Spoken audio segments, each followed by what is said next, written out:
just as it was getting to the best part, but LML has returned. We are going into Game 1 of Group A of the RD Winners Tournament in the bottom left-hand corner. As the red Zerg, oh, check this out, I can make him red. Hey, is iFU.eOnzErG, and I have a special treat for you guys. I have none other than gNs.I-LML here. Hold on, that picture is super small. Let me make it a bit bigger. Look at that handsome devil, gNs.I-LML. Yeah. And in the bottom right corner, as the yellow Protoss. I think I'll change his name to black. Hey!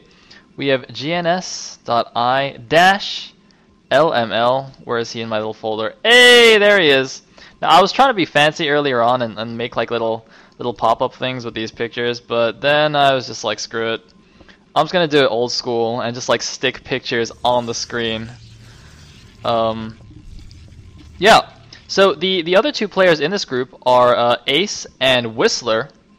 So right off the bat, it is not actually looking very hopeful for these two guys to get out of this group. I'm not trying to be mean, but I mean it's Ace and Whistler. Come on. So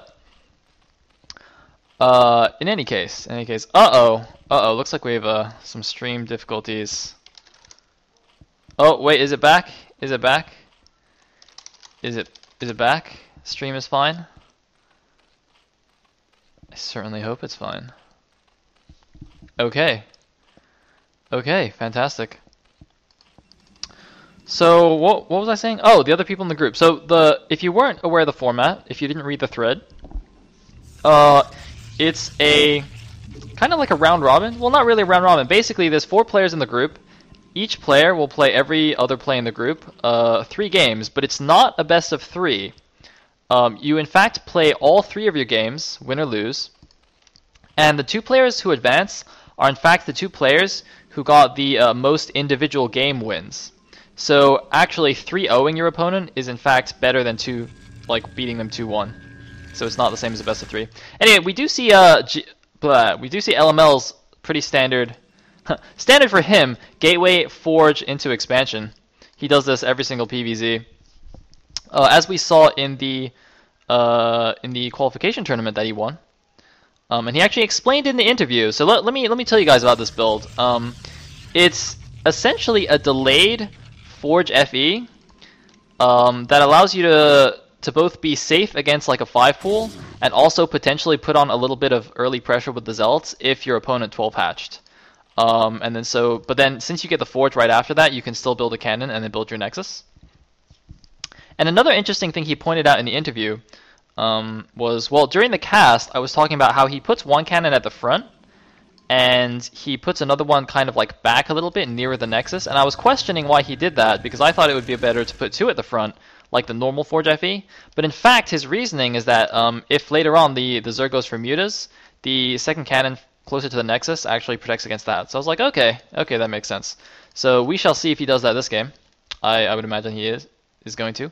And look at this, gNs.I-LML not overreacting at all. I assume Eon knows this build of LML if he's seen like any PvZs that LML's played. So he's not going to overreact. He's just going to play pretty standard, as if the Protoss was doing the normal Forge FE. Is that a second probe? Is he going to cannon rush?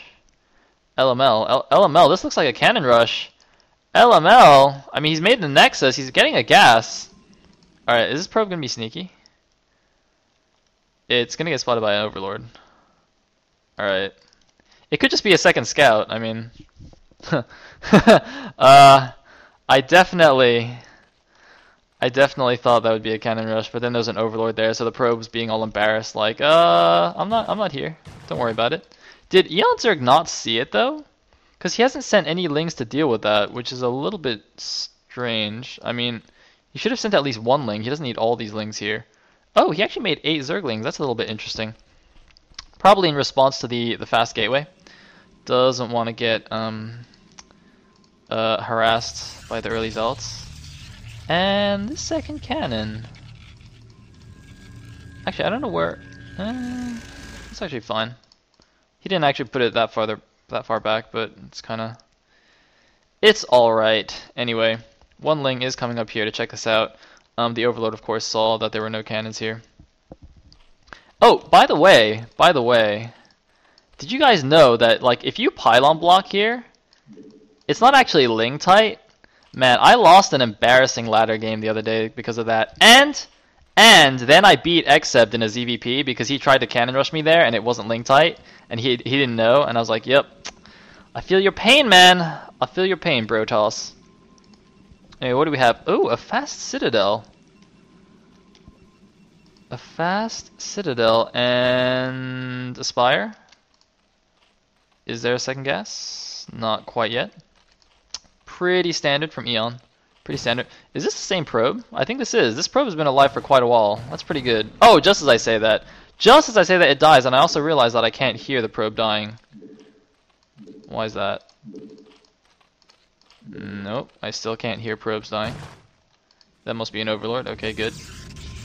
Oh wait, I hear a little bit more. I hear a little bit more. I think I'll make it a little bit louder, just so we can hear those delicious probe explosions. I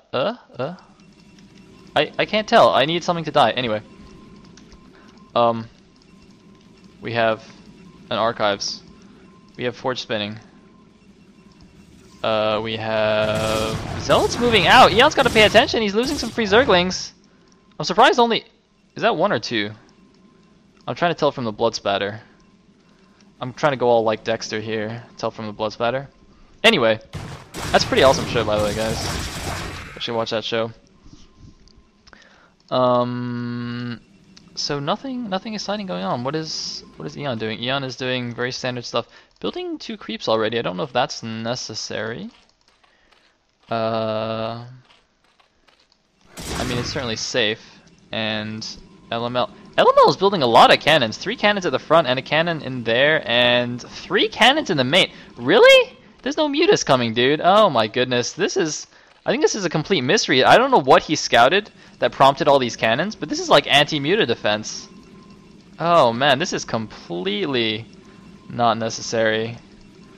This is not good. This is not good. And he's still on 3 gateways. Oh, but there are mutas. Well, there's 1 muta. Oh, there are the rest of the mutas. Okay, so it actually was mutalisks. A little bit late. Okay, that's my bad. LML knows what he's doing, unless he loses that Templar. Ouch. But he has plenty of cannon. But there's a little bit of a vulnerability right here. A little bit. Oh, and he made a DT instead of another Templar there. Not gonna be happy about that. Actually, I'm wondering. Like, I didn't see this Templar moving back. So, like, did he not even try to make an Archon? I'm not really sure. And this DT's moving out. gNs.I-LML was moving as if he saw it. But then again, maybe he didn't. I mean, there's plenty of Overlords here. And it's not even going there. I don't know what it's doing here in the middle of the map.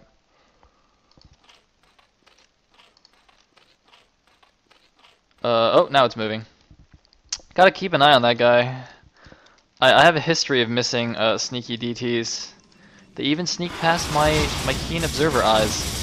Now these mutas going after the pylon. Is there? Oh my god, there's no Archon there. He storms it though. Oh man, gNs.I-LML's not paying attention, but there's nothing to finish off those mutas. But that will finish off the mutas. 3 mutas remaining. Eon not quite paying attention there. Oh my god, another storm. He's not moving them. Oh man, and even suicides 1 into the cannons. Wow, so 7 mutas gone down for almost nothing. This is in fact looking more and more like me ZVPing Xcept. But it looks like the DT got a few link kills, but there's still drones here, so you know, it didn't do its job. When there are still drones left alive, that is not a successful DT. This gas pattern actually looks really funny. It's not mannered, but it just... Look at that. It's like... Anyway. LML's moving out, but he doesn't have legs yet for his Zealots. I hope he's researching it. He's probably getting range as well right now, but... oh, he's gonna try and slice some Templar! Not gonna get any. That's a pretty small force, though. I don't There's plenty of Sunkens here. Wow, making another one in the front is... That's actually a lot of Sunkens. I mean, given that he lost all those mutas early on, that might make sense. Because, you know, see, he doesn't have that many Hydras. But that's not many Protoss units either. And, I mean, he had the nice wall. He could have just sat behind that. He's going to focus down the Archon. Oh, man, a nice storm there. But he's going to get some of his own Zealots as well. The Archon does go down. So it's Zealots and 2 High Templar remaining. I'm pretty sure there's only one storm. If that. He's not using it. I hope that wasn't the one with energy. I didn't quite pay attention there. And Elmel's continuing to pressure here. I don't think he can do anything at all. Meanwhile, the 4th base is going up in the top left, as you would expect. And this Overlord, he just wants that pylon to die. I can't even click that pylon, but anyway, you can see it's on fire. Wow, can I actually not click that pylon? Oh my god, that's pretty imbalanced. If you put an Overlord over a pylon, you can't click it! You can't click it. That probably has an application somewhere. Oh my goodness, the Templars! The Templars! LML, you gotta protect your Templars! One Templar is gonna go down. What about the other one? I don't think so. Nope. No, I think he could've got both of those there. But he is gonna go for his 3rd base. Gonna play pretty passive. I think that's good though. According to Justin, it's good. You know, Justin's always going on about take the fast 3rd base in PvZ. So LML has heeded? That's the past tense, yes. Heeded his words of wisdom. Still on Lurtech. Getting some lurkers out. Gonna turtle it up. eOnzErG going for the turtle Zerg. That's no fun. That's no fun. Well, it is fun if the Protoss like goes Arbiters. That's very fun. Serves those turtle Zergs right. But anyway. 3rd Nexus is about halfway done. And we have a moderate-sized force. No Archons though. So it doesn't... I mean, see, it just doesn't look right when there's no Archons there, you know? The Archon is like the color. It's like the spice. And they're pretty beefy. They're pretty good, so, you know.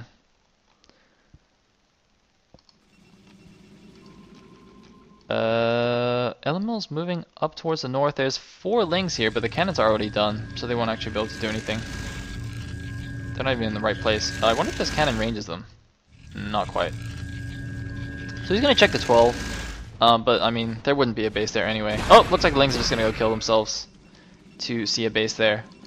I think he could have transferred a few more, couldn't he? Oh, there's a lot of probes. Wow, he has a ton of probes. Oh my goodness, look at that. He still has like complete saturation. Keeping up on the probe production. Now I like this. LML is kind of taking map control. I mean, it's not like Eon's actually contesting it. He's doing the Sunken Lurker Spore without spores. I hope he makes that one into a spore. I mean, it's called Sunken Lurker Spore for a reason, dude. You gotta get some spores in there. But it's fine for now. I didn't actually see an observer yet. Is there an observer anywhere? Oh no, there's an observer. There's also a shuttle here. I don't know what it's doing here. I hope I didn't miss like a storm drop. Nope, there's plenty of drones here.